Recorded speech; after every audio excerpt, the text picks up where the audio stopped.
Hey y'all, it's Bear, and today I'm here to do something kind of sacrilegious in the booktube community. I'm talking about books that were not as good as their adaptations. I feel cute in this outfit. I feel like this is like a cute person outfit. We got that going for us at least. So whenever y'all kill me, my ghost outfit will at least be kind of cute. Also, I'm not wearing pants, so I feel like a lot of people, myself included, are guilty of saying like the book was better. We all know like, oh, the movie sucks. They'll never get everything right. It's not a perfect adaptation. Da da da. However, I do think there are rare occasions where the film is far superior to the book. I'm going to talk about three today. First one I'm going to talk about today is obviously Jaws. You know that this one was coming. I have gone on and on about how much I love the film Jaws and how much I did not like the book. The main difference in the book from the film, because the premise is exactly the same. It's a killer shark terrorizing the town of Amity. In the book, there are things going on, more political intriguey things, where like the mayor is not necessarily not closing the beaches because he wants money. It's because he's like a corrupt politician. It's not just because he's like a stupid person like they make it seem to be in the movie. I don't know, it was just like, it was a couple of throwaway lines in the book, I think, about the mafia, but reading it I was just thinking like, does Peter Benchley really expect me to believe that the mafia has like just a tank with like a giant great white shark that they can just like release into town whenever they need to lower property values? Because that's what was implied in this book, and it was very far-fetched. Even more far-fetched than a shark and a woman having telepathic connections, like in the Jaws franchise. Jaws the Revenge is... oh my god, Jaws the Revenge. I didn't want these, like, kind of darker underlying character progressy things. Whenever I think of Jaws, I think of just a killer shark. I do think that between the two, the film is a lot more enjoyable just because it doesn't have these kind of characters you hate. You don't want to root for the characters in the book because they're all shitty people, which is fine, but the point of the book is we need to stop this killer shark. Because when I was reading the book, I just wanted the shark to eat everyone. I was like, please, Bruce the shark, murder all of these people, eat them for dinner, and save some in your doggy bag. Because, my god, I hated all of these characters. In the film, they are a lot more likable. You have a lot more of a softer family dynamic. So much better. And probably will not bore you as much as the book. I have I Know What You Did Last Summer by Lois Duncan, which actually inspired this video, because this book and this film could not be more different. The book is a chiller, and the film is a slasher. The difference between chillers and slashers are, slashers involve a lot more blood, a lot more gore, whereas chillers are kind of like 80s, 90s teen pulp thrillers. They're not meant to have a lot of depth to them. The plot of I Know What You Did Last Summer essentially is that these four kids were involved in a hit and run.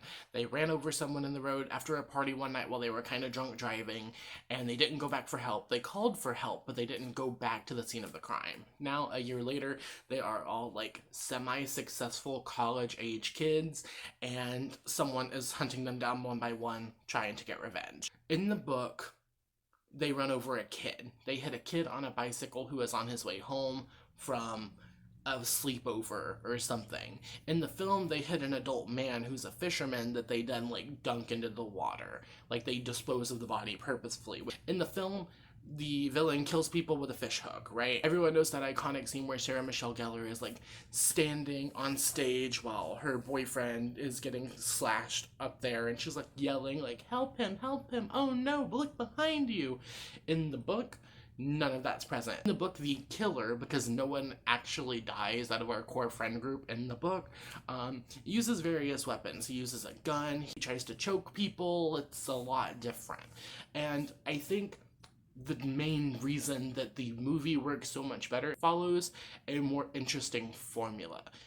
I am never concerned about the characters in the book of I Know What You Did Last Summer because I know what kind of book it is straight away. In like this era of teen chillers, a lot of the characters feel very wooden.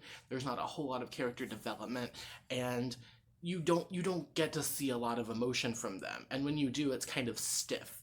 And in the film, like, they do some acting. Sarah Michelle Gellar puts in the work. Listen, I know Jennifer Love Hewitt's the final girl, but like Sarah Michelle Gellar, I did find the book to be interesting, but it's very much like a mystery. They're trying to figure out what's going on, who is threatening them, but no one's actually dying. I think that made the stakes feel a lot lower, and it was just a little disappointing. That cover is still great though.